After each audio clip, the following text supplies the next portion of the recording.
And let's get started. Jenny, you want to kick us off? Absolutely. Hello, everyone, and welcome. My name is Jenny Woods. I am the president of the American Association for Museum Volunteers. If you're not familiar with AAMV, just FYI, we are a professional networking organization dedicated to providing resources for people who work with volunteers in museums. And we define work with volunteers fairly liberally. So sometimes that means that maybe somebody's actual job title is, volunteer manager. And sometimes that is not part of a job title or even part of a job description, but we recognize still part of people's work. Just so you know, if you're interested in learning more about AAMV.org, there are lots of resources we have available. We have some resources that are available to anyone and some things that are just for our members, and we have a very reasonable membership. Okay, sales pitch over, check out AAMV.org. But because we know that people who work in museums are likely to work with volunteers, alongside volunteers, supervise volunteers, all of those things, we are particularly excited to have been able to partner with the National Emerging Museum Professionals Network tonight, or this afternoon, depending on which time zone you're on. For this panel. Somehow I manage a panel exploring contemporary issues in volunteer management, and to hear more from our wonderful, wonderful panelists. So I just want to say thank you to everybody at NEMPN, as well as our panelists. Very excited to be able to partner with you for this wonderful conversation. And now I'm going to turn it back over to Sierra.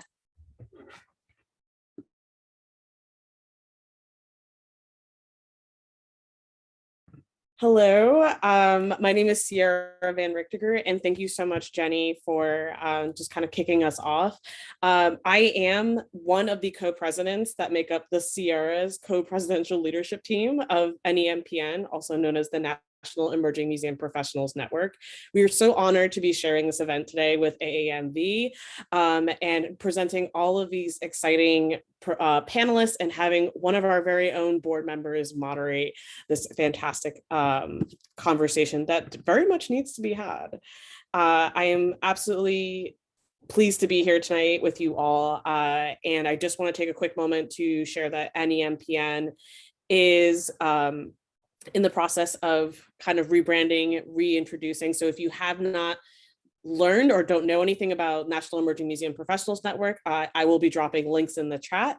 And I hope to see you on any NPN things in any of our upcoming events, such as Sweattober, which is our NEMPN fundraiser for October. We will be raising money to stop unpaid internships. We'll be paying interns this summer, and we will be starting a program next year to train internship coordinators and supervisors on where to find funds to make sure their interns are paid. So we're really, really excited to be doing this work and excited to be here this evening. But without further ado, I am absolutely honored to introduce our moderator for the evening, who will kick everything off and introduce you all to the panelists. Amy C. Oliver is the Regional Director, International and Multi-Location for the National Emerging Museum Professionals Network. She currently serves as the Visitors and Science Center Manager for the Smithsonian Institution's Fred Lawrence Whipple Observatory in Armado, Arizona, and is the PIO for the National Radio Astronomy Observatory based in Charlottesville and Socorro. Amy received her master's degree in museum studies from the University of Oklahoma in 2013 and is DEAI certified through the University of Wisconsin Green Bay. She is passionate about public science education, making exhibitions make sense, bringing diversity, equity to museum experiences, and of course, paying fair wages to interns and museum professionals. Amy, take us away. Great, thank you so much, Sierra. I'm so happy to be here. This is so exciting. If I look a little tired, I'll tell everybody I'm actually writing a book chapter right now for Springer. Give me a little break today, but I want to go ahead and introduce you to all of our panelists for this evening, who are just amazing. And I'm so excited to get to have this conversation with such amazing professionals who are so giving of their time, again, volunteering their time to talk to us tonight about what it's like in the museum industry to volunteer or to manage volunteers. So first this evening we have Jessica Woods, and Jessica joined the Denton County's Office of History and Culture in May 2021 as their new volunteer and tour coordinator. She attended the University of Oklahoma, woo, go Sooners, twice, earning a bachelor's degree in anthropology and a master's degree in museum studies. We have a lot to talk about, Jessica. She moved to Texas in 2015 and worked for 5 years as a manager for a museum in Plano, Texas, where she ran both volunteer and paid internship programs. We'll also be hearing tonight from Wendy Vang Roberts. Wendy Vang Roberts is the training manager at the Minnesota Alliance for Volunteer Advancement. She has worked in a variety of student, volunteer, and national service outreach and recruitment roles, including for AmeriCorps and VISTA. She most recently managed volunteer and adult learner outreach, coordinated support, and professional development for volunteer coordinators. That's a lot of jobs in one line. And facilitated racial justice trainings for staff and volunteers at adult basic education programs statewide. Wendy serves on the boards of Anti-Racism Study Dialogue Circles, ASDAC, Metamorphosis, and Asian American Organization Project, the AAOP. She holds a Master of Public and Nonprofit Administration from Metropolitan State University and is a first-generation Hmong American. If I've said that wrong, Wendy, please unmute and correct me. I need to learn to pronounce words. And I am so sorry because I am about to pronounce our last panelist's name wrong, even though she just said it to my face. Kayet? No. Unmute yourself. Correct me. It's Kajette. Kajette. You know, Yeah. I could pick one of the two and I went the wrong way. Kajette Solomon is RISD Museum's first social equity and inclusion program specialist. Her new position endeavors to shape, implement, and manage the RISD Museum's efforts to build an equitable, diverse, and inclusive museum for all. Kajette coordinates, implements, assesses, and recommends modifications to programs that connect diverse constituencies with the RISD Museum. Additionally, she develops programs for staff, volunteers, students, and the board related to anti-racist pedagogy, teaching, research, and interpretation of the collection. That's another one of our speakers with a really long list of jobs. In addition to her work at the RISD Museum, Kajette is the New England Regional Director on the board of the American Association of Museum Volunteers. She holds a BA in Art History from Arcadia University and MA in Modern and Contemporary Art History, Theory, and Criticism from the State University of New York at Purchase College.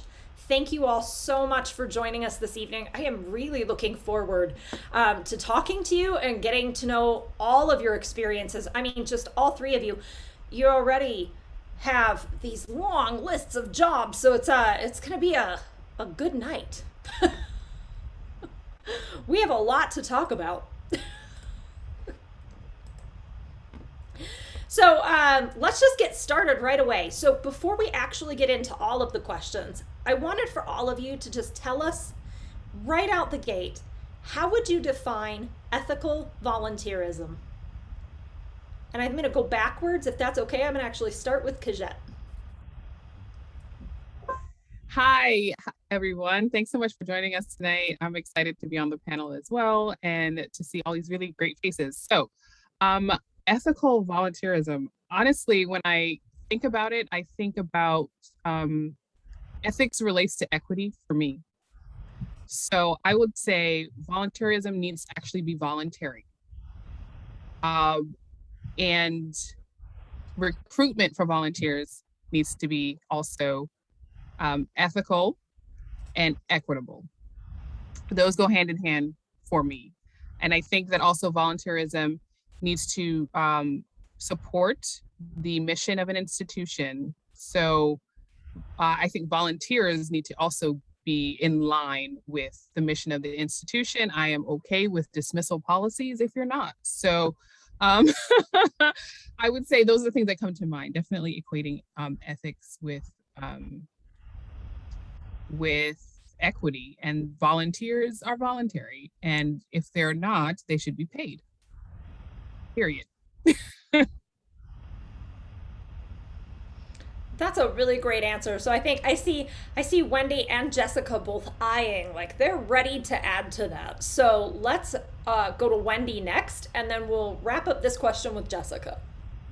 Yeah, thank you, Amy. And I'm so honored to be here today and to be able to learn from all of our fabulous panelists.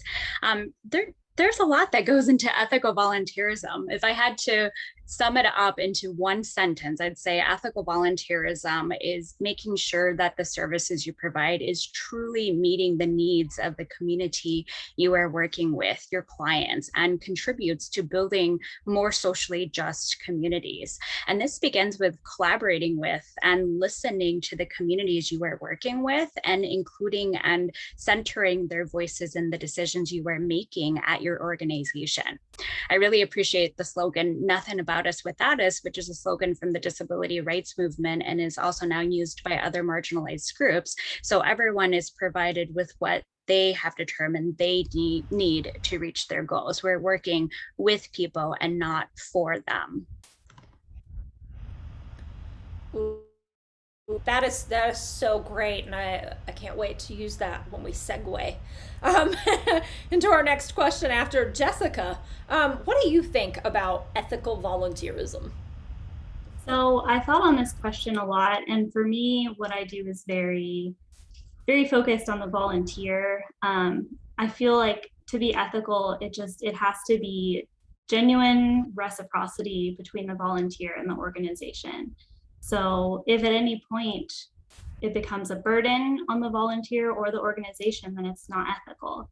It has to meet everyone's needs and really give almost more back to the volunteer, since they're there voluntarily, they're donating their time. You really have to meet them and provide for them the experience that they're looking for. So just looking and checking in, and making sure that at no point it becomes a burden on either party. That's really important. And so all three of you have said, you've all come together to talk about making sure that things are equitable, that we are working with people and not for them. And then making sure that everybody is getting something out of it, right? That it's not one-sided. And so I want to sort of tie this in right now to talking a little bit about internships, right? Because when we have an unpaid internship, that's really volunteer time, right? So even though it's a little more formal than a traditional volunteer position might be in some institutions, it's still volunteer time. So the really big problem right now with unpaid internships is that all those volunteer hours just translate into low wages. And we've been doing a lot of research at NEMPN about that, and how specifically in the museum industry, it actually translates into making up to $10,000 or more less per year when you go into your first full-time job out of school. So as museum professionals and arts and culture professionals, what do you think are some of the other ways that this can negatively impact our young and emerging professionals? And second part to that is, what are some of the actions we can take to start to turn that around? That is a big question, so take a second to chew on that. So it's really, we're focused on how does the current state of the way we see unpaid internships, sort of not experiencing that as volunteerism, really negatively impact our incoming professionals, and what can we do about it? Amy, are we going in the same order again? No, if you are ready, I'll let you go first. Yeah, so maybe I should have said this earlier. I'm not a museum professional. I've spent most of my career in the nonprofit field, particularly in capacity building positions and volunteerism with social services organizations. So that's the hat that I'm wearing today, or the lens that I'm coming from today. And I'd like to answer this question by sharing my own personal lived experience. I'm a first-generation American and also a first-generation college graduate. I also grew up in poverty. So in college, I had to work full-time while going going to school to support myself and also to help my family at home with bills. And I started as a volunteer at a nonprofit education organization doing something I was passionate about a few hours a week, teaching English to immigrants and refugees, my community. I then took an unpaid internship because I was told by the staff at my school that that was the natural ladder to climbing up, the pathway into employment, right? And the only way I was able to make time for that was by cutting back my work hours significantly and taking on extra student loan debt, which I am still paying for today. And then I was hired part-time after this internship at the organization in an entry-level position. Of course, I had a lot to learn about nonprofits still, but by this point, I had several years of work and supervisory experience. Prior to coming to the nonprofit field, I worked full-time in the banking industry and I was helping people make decisions about their finances. And now I was in a part-time position in nonprofits, but I kept it that because it was something I really wanted to do, but it has cost me a lot in terms of income and building wealth. And I have had to make a lot of sacrifices. So the nonprofit educational organization I volunteered with and interned with, and then was eventually hired at, I worked my way up to a management position and I began supervising the same internship position I had held years before, along with recruiting and engaging volunteers. And I made a lot of changes to how the volunteer and internship program was being run to make it more equitable and accessible to people from marginalized backgrounds, people who don't have the resources and safety net to take on an unpaid opportunity. And my team and I were able to increase BIPOC, Black, Indigenous People of Color volunteers recruited from 11% to 27% within in under 2 years. There were a lot of things that we changed to see this progress. One was the language we use in recruitment materials. So for example, we used to say, volunteer and meet interesting people or people from around the world. We changed that to say volunteer and meet people from your community to remove stereotypes about who volunteers are and who is receiving services. So when talking about your volunteer opportunities, I highly encourage you to frame your message as helping neighbors, working with community members. So teach English to your neighbors rather than volunteer with ABC Learning Center or the Eisenhower Center. Second was changing where and how we did outreach and recruitment. So we weren't just posting online to recruitment websites or sending emails. Not everyone communicates electronically. We were flyering, showing up to community events and building relationships and trust with BIPOC communities.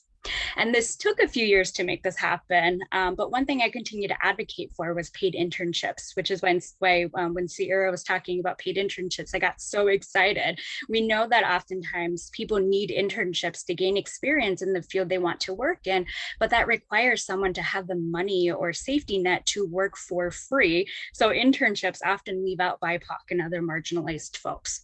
And if we want to create pathways into employment for BIPOC and other marginalized people, we need to change this, meaning we need to put money into it. And I regularly shared this with my supervisor, our leadership staff, and our development department. And it took a few years, but eventually our development team was able to find a donor who was interested in funding diversity, equity, and inclusion. And because I had talked about paid internships so much, they were able to say, what do you think about funding internships? And I totally understand that this is not an easy task and it's not going to happen overnight, but keep these things in mind, keep them on the agenda on everyone's radar so that you and others around you can work together toward these goals. Wow, Wendy, you bring such an interesting perspective too, right? Because even though the people you're talking to tonight are museum, arts, cultures, libraries, archives, professionals, really the nonprofits really fit into that so well, right? Because we're all working towards the same end. It's all social service. It's all a service to the community. And so we face really the same types of problems. When we're trying to build internships or trying to build a community, our capacity building issues. And so thank you so much for talking to us about that and really getting it on our minds that is something we really have to continue to talk about and to bring up every single time. It's not enough to bring it up at the 5-year planning meeting. We have to bring it up every single month, every single week, every time there's a monetary opportunity. So, so let's move on. I think Jessica's got a big smile over there. So I'm gonna, well, Jessica can unmute herself. I'm gonna not touch anything in this room today. I had my own disaster with a Zoom to a Facebook Live earlier today, so.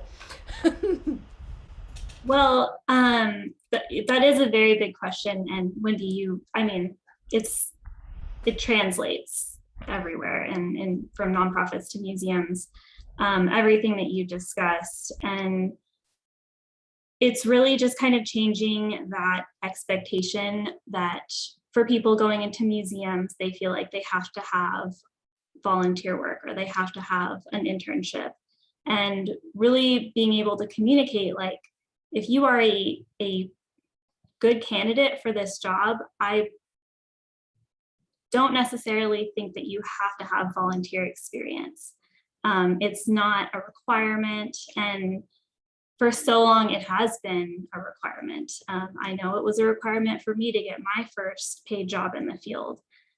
Just being able to come in and say I had volunteered at a museum put me above other applicants who had not. And whether that was fair or not, that got my leg in the door against other applicants. So just in the hiring process for internships, making sure that we look at kind of different equivalencies and taking who volunteers into account based on, you know, or against other people with other experience on their resume. That, I mean, they're totally different things, but volunteering should not be a requirement for the foot in the door in museums anymore. It really doesn't make that big of a difference. And that's a really good point, you know. So I could tell you guys stories, but somebody go read my Sweattober profile for our.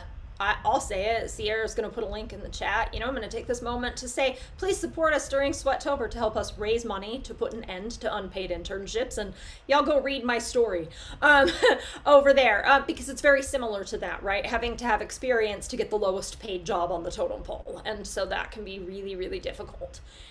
So Kajette, I'd love to hear also what you have to say. About unpaid internships and volunteerism and how that negatively impacts our incoming young professionals. So I'm gonna give a little bit of positionality on all of this. So I'm at the Rhode Island School of Design Museum, so RISD Museum, and it's an academic museum and it's an art design museum. So the space that I'm coming from is there's a very, very deep separation between interns and volunteers.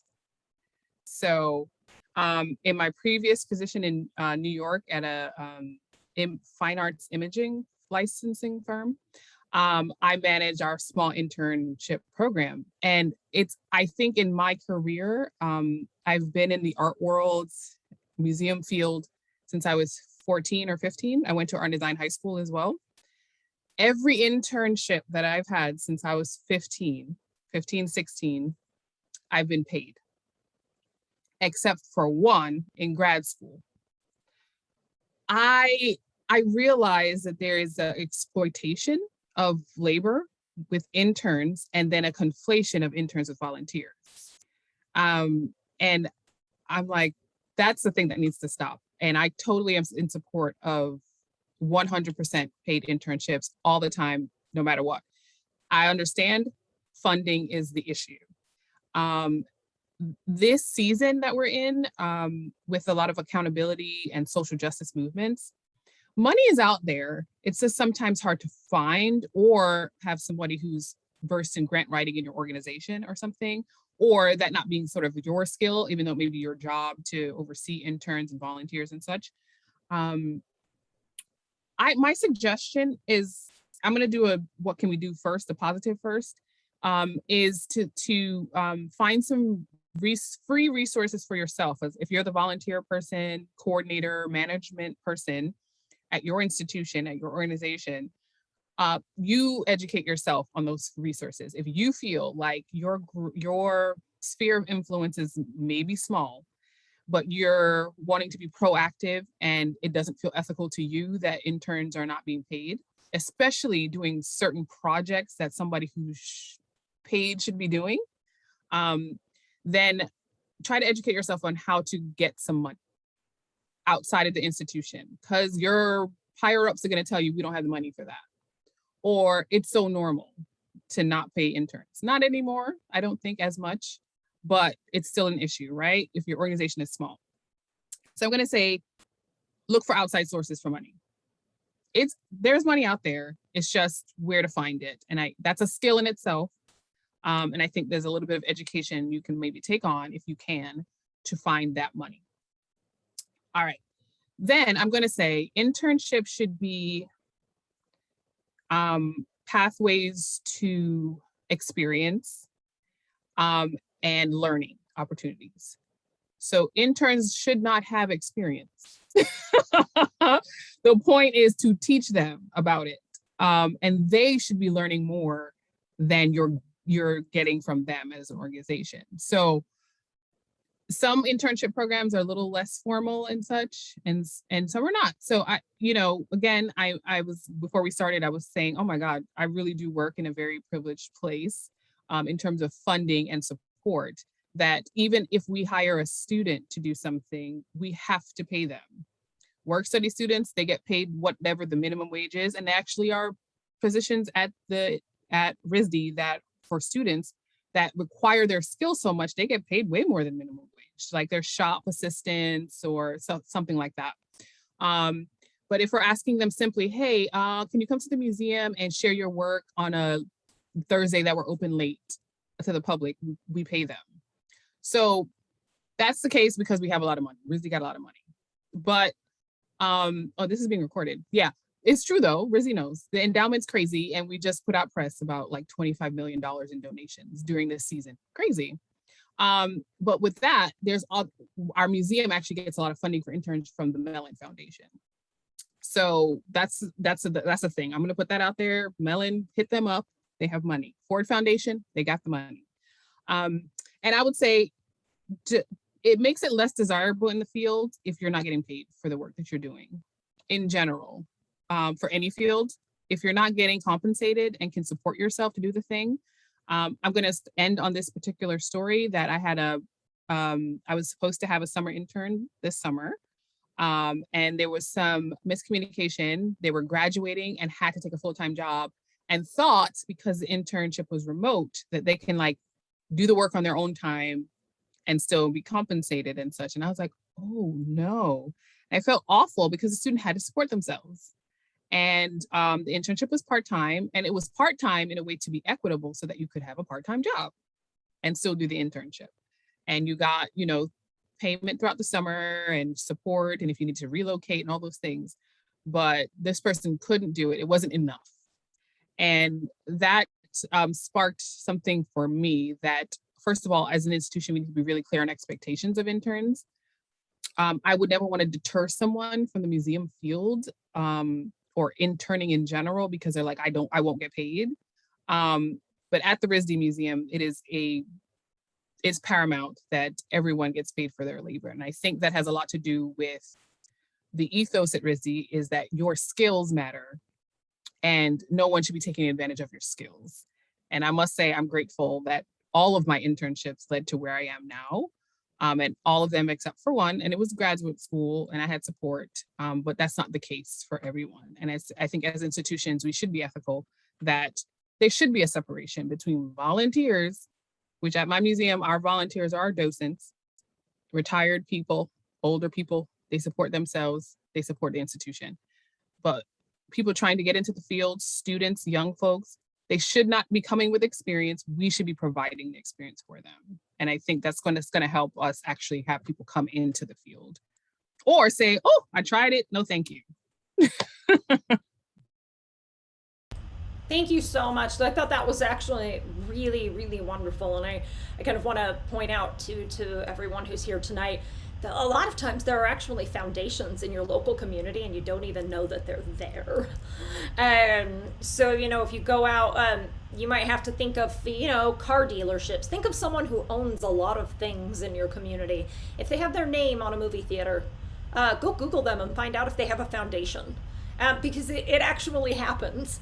So over on the West Coast, well, we have someone in here from Phoenix. Larry H. Miller has a foundation.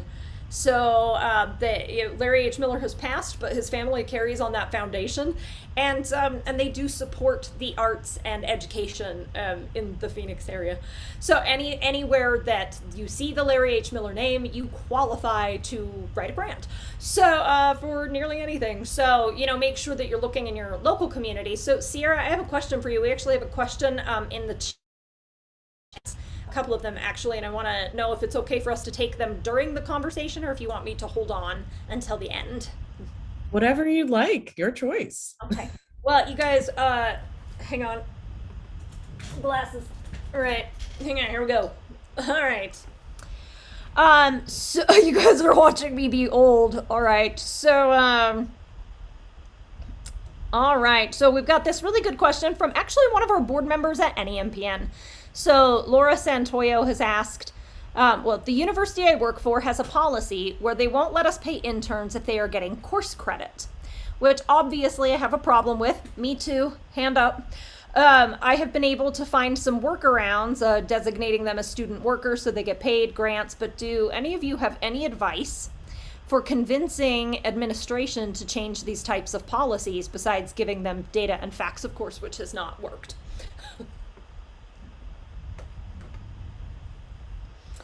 Go ahead. Anybody who's ready for that, go ahead and unmute. That's a good question. The data and the facts are very important because that does tell a story. But I would say to deepen the data and the facts, actually do bring in the facts from your own institution, but also from what kind of benchmarks they are across the field. And what other universities and other colleges are doing in your area and maybe across the field. Definitely use RISD. Like, hey, they pay their students. Like, if you need some data, let me know. I'm sure if you Google me, you'll find me. Oh, that sounded fun. But anyway, but my name is unique enough is what I mean to say. If you Google me, you'll find me. To actually, that does matter. I don't want to say besides the data and the facts, actually deepen the types of data and facts that you send. Your own figures of students.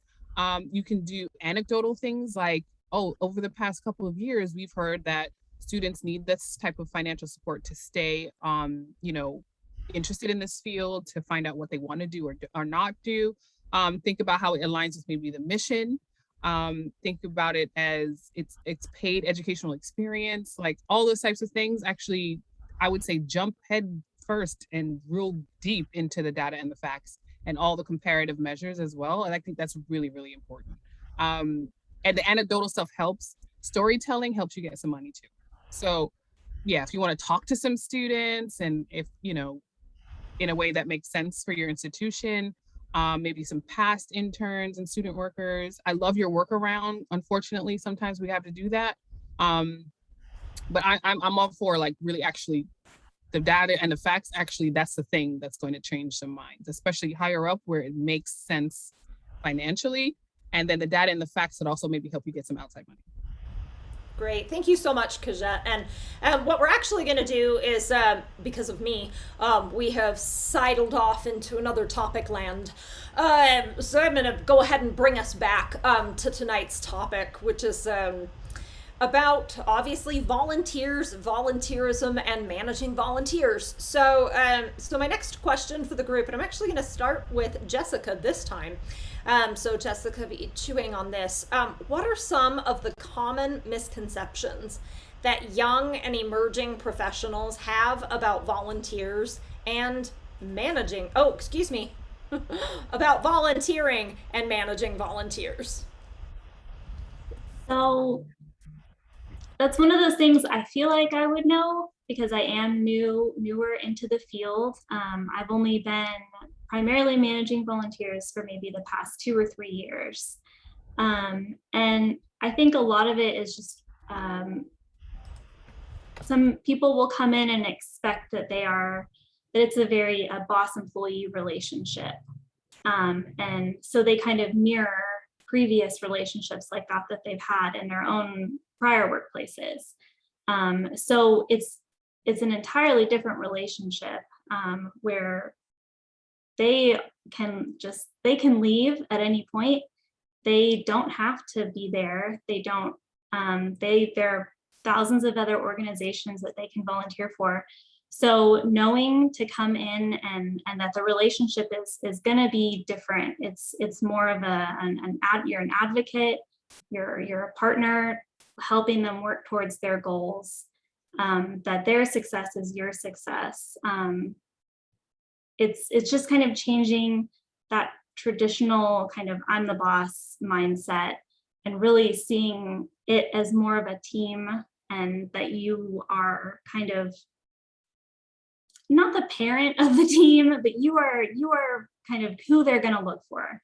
You have to protect their interests and really look out for anywhere that could come in and hurt them as volunteers. So like I said, it's a common misconception that it's the same as managing employees, and it's very, very different. That's I love that you just went there, Jessica, like saying managing volunteers is just like managing employees. And it does really need to be that way, right? Like we really have to think of it in that way and make sure that we're giving the same. Did I think too often, in different places that I've worked, the volunteers are managed like they're just a friend who's here to hang out, and so we don't give them the type of experience that they're really looking for. The volunteers I have now are looking for something to do. They want to manage something. They want to be a real contributor, and they really want to help our organization, which is important for us because we're super small and I'm it. So, I'm always looking for volunteers who really want to contribute. And so I think that's really important to have that perspective about volunteers and volunteering when you come in. That it should be more of a contribution for something in return, that management aspect. And Wendy, do you have anything you'd like to add to that?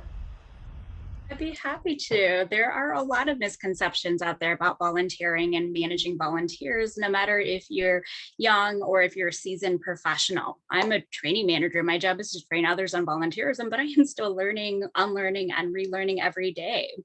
There is a misconception that volunteering with an organization is easy. Anyone can do it. You just give a little bit of your time, but it's not that simple, especially for people living in poverty. There are costs to the volunteer who gives their time, such as transportation, childcare, time away from work.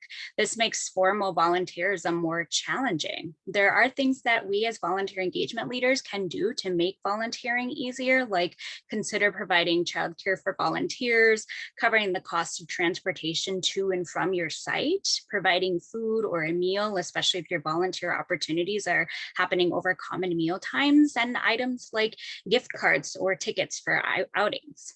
I often find that some organizations get really excited about spending a ton of money on swag items like mugs or t-shirts for volunteers, but maybe you could instead give that money you're spending in the form of a gift card to a coffee shop or grocery store. It's also important to keep in mind that the term volunteer is not universally understood, and many times many people are volunteering in their community informally, but they don't often call it volunteerism. They help others and receive help in return, watching children, making meals, driving to appointments. My parents are refugees and have spent most of their lives working long hours in low-wage jobs. They don't have time to volunteer with an institution, but they are volunteering in their community. My mom would take care of my cousins while their parents were at work, or drive someone to their medical appointment, or cook food for someone who was sick. These are things that my parents do in their community, but they just don't call it volunteering. There isn't an application or a training or a performance review for them to help in their community. So we as institutions can learn a lot from informal volunteerism. There's also a misconception that I wanted to talk about tonight that supervising volunteers is less demanding or easier than supervising staff. And this is something that I've heard all throughout my career in volunteer engagement. I would hear comments like, supervising volunteers is easy because they want to be there. You don't even have to pay them or worry about budgets because volunteers are free. This simply is not true. You need to invest in infrastructure and support for volunteers to succeed in your organization. This includes designing positions, outreach and recruitment, training, risk management, supervision, recognition, reporting, and demonstrating impact. A lot goes into a successful volunteer program that will truly meet community needs. I don't know if you could see me just laughing. Wendy. So I think I've told you guys I'm a party of one, which means I run my entire museum facility by myself. And on top of that, I manage over 70 volunteers. And so I just laugh maniacally when people tell me that it's so easy to manage volunteers. Because that's 70 people who have thoughts and feelings and needs and ideas and goals and so you are managing 70 people. It doesn't matter if they're 1 hour a week, 1 hour a month. So really, I think you've really hit the nail on the head. There's another question in the list here tonight that's about the challenges that new professionals coming in to volunteering and to volunteer management really start to experience as they're coming in. And I think that's one of those primary ones, is learning that you may be managing more people than anyone else in your facility, and yet you're this new young professional and you have 50, 60, 80, 100 people that you are managing. And so that strange misconception can cause I think a lot of discomfort coming in. So Kajette, do you have anything you'd like to add to our common misconceptions? Not particularly. I feel like Wendy and Jessica, y'all answered the question. I do want to get into the challenges part. I'm gonna say, if I can jump into that question, I'm also absolutely time.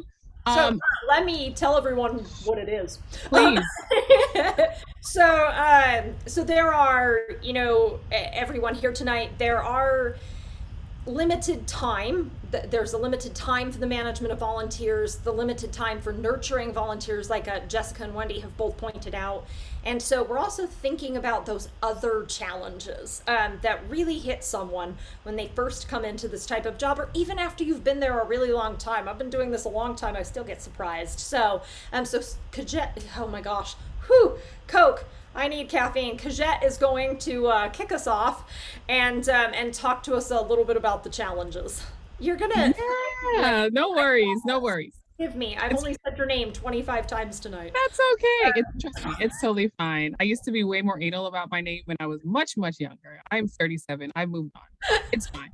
As long as you don't call me out my name, we're fine. Okay, so on the challenges tip, I'm gonna say the thing that I did not expect when I started at the RISD Museum. I was the education assistant and I was in charge of the docent program. Docent is kind of an old term, but we still use it. And I think it's because our institution has had docents for over 90 years. I actually think I'm planning a big thing because it's going to be like 100 and something soon. And our docents have actually played a really pivotal role in our institution. So a cafe is named after one, and they're also involved in other ways. And also we have an endowed lecture series from a docent. So yes, that says class issues, but it also says how deeply committed docents have been to our institution. So the thing that I didn't expect when I started managing our docent program, our volunteer educators, was death. The ages of our volunteers are not young at all. All of them are well-to-do. They are mostly white women. And I was not expecting the illnesses and the deaths. I think about at my institution when I just started, it was like among staff, it was like the docents, you roll your eyes and like, oh, the docents, wah, wah, wah. And when I started, I kind of adopted that in in a kind of osmosis way, like everyone's like the docent, and roll your eyes. But when I think I started in August, and then like my first, I saw a docent in October doing a tour, and then I was at their funeral in December. So that's the part of the program. I think for me, my volunteers are not young. They're all 60 plus, and death was not something I expected. However, what it did for me was shift my perspective on them. I valued them a lot more. I use a lot of we, us language because they care deeply about the museum. They care deeply about art. They want to make a difference. We can't service our communities without them. We have paid educators, we have fellows, we have full-time staff, and we still can't do without them. And sure, maybe in some universe, we wouldn't have them. However, they've been such an integral part of our institution. So we want to keep them. We want them to be valued. Another challenge I would say is also understanding generational differences. I actually had to take a course on that because, again, young women mostly enter the field of museum work, start out doing volunteer management, and you're much younger than the people you're in charge of. There's an infantilizing of you that happens, therefore sort of not a lack of respect of, you're providing some rules and boundaries and training and regulations and policies. And there's like, oh, young lady, like, there's that energy. And I had a little bit of that, especially because I look much younger than I actually am. And the person who had a job before me looked even younger. We're coming into the field and excited and wanting to contribute to the institution. And we're managing a bunch of folks that could be our parents, possibly grandparents. And I think that's another challenge. That's a challenge. How you deal with that, professionally, whatever that means for you, professional, and what that means for how you interact, and also create some boundaries for you. Yeah, I've been like touched and like, and there's another dynamic because I'm also a Black woman. When my hair is like this, they touch it, and is it yours? And things like that have happened, interpersonal things.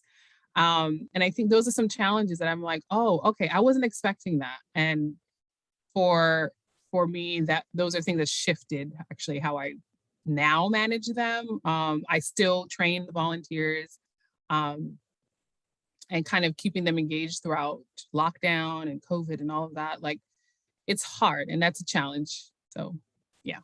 Well, and can I say, for us volunteer managers, because what you were talking about with death being unexpected, this past year, go hug your volunteer managers, because already, like you said, especially for those in museums where we have docents who are 60 plus, we've seen a lot more death in this past year than typically. And so that is one thing that, you go to a lot more funerals in this job. So that's a really good point, Jessica. And we have experienced that as well. So my volunteers are mostly 60 plus as well. And the last couple of years have been quite difficult. Very, very difficult. Lots of cancer in our local community, and that has been really difficult for us to bear. And emotionally as well, I would say the same thing, that is a really deep emotional thing you are never ready for, but especially in significant supply. So when you have 100 volunteers over the age of 80, the likelihood that you are going to deal with death on a repeated basis is very difficult. And Kajette, there's one thing I did want to ask you. You actually mentioned taking a class on generational differences in terms of challenges. Do you remember where you took that so that we can look it up and offer it as a potential avenue to others? Yeah, I can actually find it was part of professional development that RISD does. So faculty and staff can take these courses. And there's like these types of courses offered every year, like how to deal with change and how to do, those types of courses. But I think it's in a network that that RISD is in.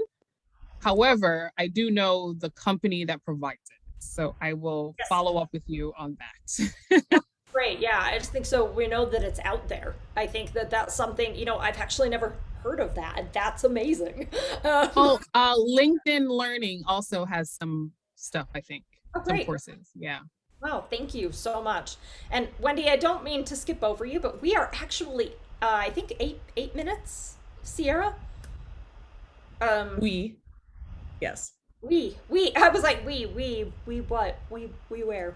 Yes. Yes. Okay. So we're actually going to skip to this really important question that I want to give you all the opportunity to answer this evening. And if we have time, we'll loop back around to some of the other questions. But the last few years have seen an increased pressure, and rightly so, on cultural organizations to address issues related to diversity, equity, accessibility, and inclusion. Now, what I'd like for you guys to think about, you ladies to think about, you guys, is how this has manifested in volunteer departments, and what are some of the new challenges that has presented for volunteer managers. I could go on for hours about how that's caused a problem in where I'm at, where the volunteer population is mostly white, wealthy, educated, and the visiting population is not that same population. So the visiting population is mostly low income to low middle income families, Hispanic. Spanish is usually the first language in the home, and most of the people coming in don't speak English. So we have that sort of odd balance going on. And so as we are working with, I'm relatively new to the job, so we've been working with that, we've seen challenges. And so I'd love to hear what you have all experienced and how you have navigated those challenges and come out to success or to a path to success. That's a hard one. Yes, Wendy has unmuted. She knew I was coming. You knew I was coming to you. Yeah. So Mama's been doing a lot of work and research on racial equity and volunteerism, because many nonprofit and government organizations struggle to engage volunteers to reflect the racial diversity of the communities they serve. And this creates challenges in providing culturally and many times linguistically, as you just talked about, Amy, appropriate services, and making sure that community voices are being included and heard in how to deliver services. When I was doing more direct volunteer engagement work, there were many challenges that I experienced as a volunteer manager. First, especially back then, not many people around me in my field was talking about this, about racial equity, let alone diversity, equity, and inclusion. I still feel like the conversations are not happening enough. So I felt alone and isolated in doing this work. And one department can't carry all the DEI work for an organization. Working toward equity needs to be woven into all of the work we're doing and at all levels of the organization. The other thing, and I'm going to get very real here, the other thing that I frequently talk about with colleagues is the environment BIPOC volunteers work in. And something I used to say is, I can recruit as many BIPOC volunteers as I want, but when they get here and the staff is mostly white, is this really an inclusive and welcoming environment? And it also doesn't feel right that we're asking BIPOC to volunteer, give their time for free, when paid staff, the people who are making money, are mostly white. So the question I am currently exploring right now is, how can we as volunteer engagement leaders advocate for equitable hiring practices, especially when many of us don't make hiring or staff hiring decisions. And that is where leading from the middle is so important. You're my new hero, and you've just come up with my new tagline for everything: leading from the middle. Love that. Yes, right. Having to learn how to manage up and manage down. And I think that is just, that's so important, especially to the types of problems that we're trying to solve in equity. So many of the people who actually can effectively make that change are sandwiched in the middle. And we have to learn how to break out of that space and make that change.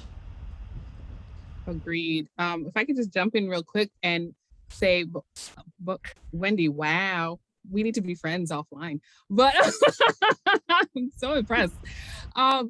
I'm going to say a couple of really practical things that I have done in terms of DAI training. At RISD, we use SEI, which is Social Equity and Inclusion, which is in my title. It centers justice. I will say the challenge, or I'm going to say the focus, especially over the last few years, my institution-wide has been shifting. RISD is part of, the museum is part of a academic institution. Student activism is strong. So the push for change on campus in general was happening. The museum, on the other hand, is also this accredited public space on campus as opposed to everything else. We are more accountable to the public. With that, the docents have direct contact with the public, more so than some staff. What we have done is taken opportunities to use the tools that we have and sharpen it. They are really attracted to storytelling. So I hopped onto that and said, okay, well, we need to tell fuller stories, inclusive stories, and equitable stories. And our museum has an anti-racist action plan that was developed all of 2020, and I think we made it live at the end of 2020. And that was staff-led. And volunteers are involved because we address the fact that everything we do has to be through an anti-racist lens. And that includes how we talk about our collection to the public. Docents, that's what they do. So I did a book club with them. I'll suggest this book. It's called The Whole Picture by Alice Proctor. While it's a UK lens, it's absolutely applicable. Hello, UK, United States, right? About how you can tell the whole story of an object. And we did it's broken up in sections, super readable. I strongly recommend it. And we did a whole section called The Classroom, which is very similar to an academic museum, like it's a museum for educational purposes.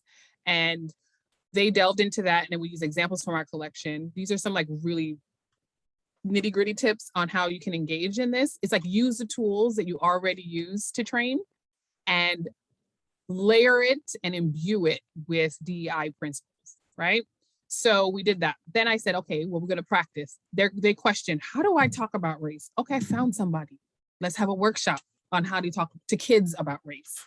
Most of our tours, K through 12. Okay, giving you tools. And then what we did was practice, practice, practice. This term, this semester, we do semesters like the rest of the college, they're going to create a three object tour that needs to be telling a story in our collection. It needs to be something they have not taught from before, something new to them, and it has to imbue the tour through an anti-racist DAI lens.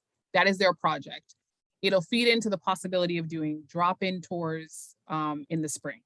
We don't know what our one-time tours are going to look like during this school year. So we're preparing for it to be very minimal. So we want them to prepare for when we can have more groups in the galleries.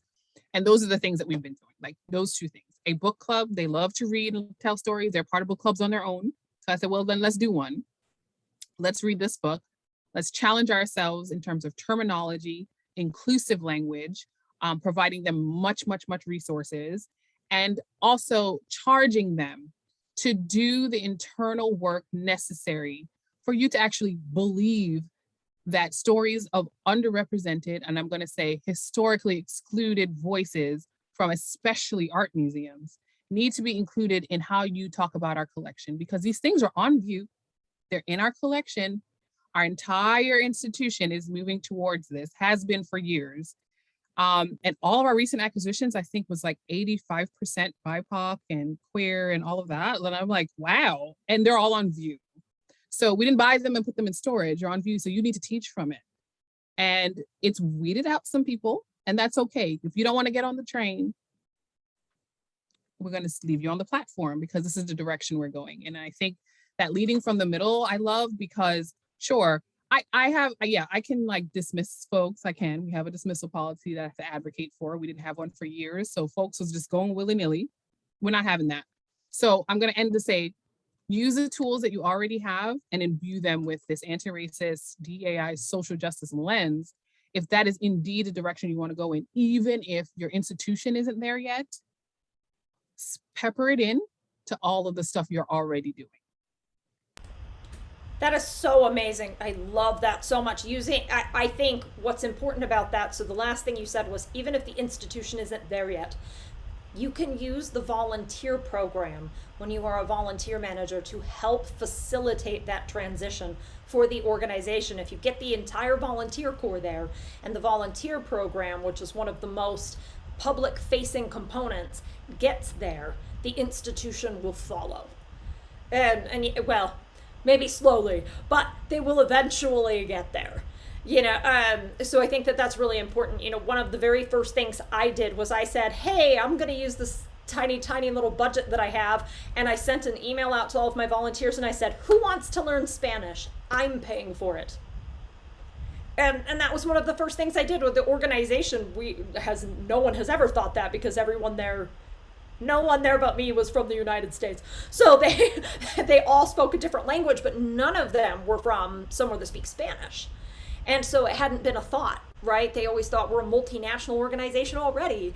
And I thought, yes, but 70% of our local population speaks Spanish. And it worked really well. And so we were able to lead from that place and start making that effective change. We went from, no one speaking Spanish and everything being in English and very colonized in 2018 to we're in a full exhibits renovation now, tearing everything out, and we have an intern coming on board who will be helping me to write everything in Spanish. We're not translating, we're starting from Spanish. So he's working parallel. A paid intern, by the way. I would like to point that out to everyone. This is a solidly paid intern. So Jessica, I'd love to give you the opportunity to share some closing thoughts on the topic of DEAI and volunteer management, if you have some, and then we'll bring Sierra back in and we can start to wrap up our evening. I believe these ladies covered most of it. I had, managing up written down. That's something I think everybody needs to know, but especially in museums, because so many of us are hired into organizations where the leadership has been there for a very long time and they've been doing the same things for a very long time. And so knowing when to push and how to push, and knowing when to leave when pushing is not working. And knowing that you don't have to save an organization, you can do your best for your volunteers. But yeah, they've covered pretty much everything. Well, we did have a really amazing night, and there's so much to unpack here. I feel like we needed 3 or 4 hours. I could listen to all of you all night talk about this. I have so many questions myself left over. Sierra, if the audience has a million more questions, because we're out of time for the evening, but if we have a million more questions, what do we do with them? If you all have a million more questions, you are more than welcome to send them over to president@nationalempnetwork.org, and we will send them to these fabulous panelists, and we will share them out in some other format so that these wonderful individuals can get some rest, as it is quite late in the evening. I'm not sure about you all, but it's dinner time. But I do want to, one, come back on video so that it's not just a talking head. And two, I want to thank everyone here for their phenomenal responses. If you've been following along with us on social media, you'll notice that I have been taking some key quotes, and I haven't even made it all the way through because there was just so many good quotes. I was just like, oh, I gotta keep going. Taking key quotes and sharing them on our Instagram. You'll see some of them popping up on Twitter, and of course throughout the rest of our messaging. Thank you so much, Jessica. Thank you so much, Wendy. Thank you so much, Kazette, for just like a phenomenal panel, and just sharing your experiences. We are forever indebted for what you've shared today. And I know that the audience probably has a million more questions, and more questions will come, and we'll have to ask them. We might have to do a part 2, Amy, because because I feel like we haven't even hit the tip of the iceberg. Coffee, so I can stop saying everybody.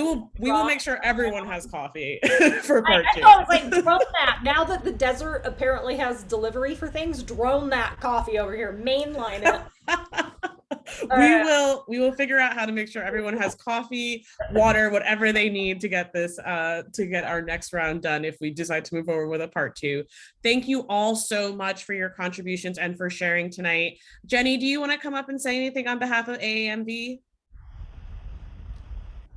I just want to say thank you for this wonderful information. This has been wonderful to be able to hear from our panelists. Yes, I look forward to more conversations. Let's keep it going.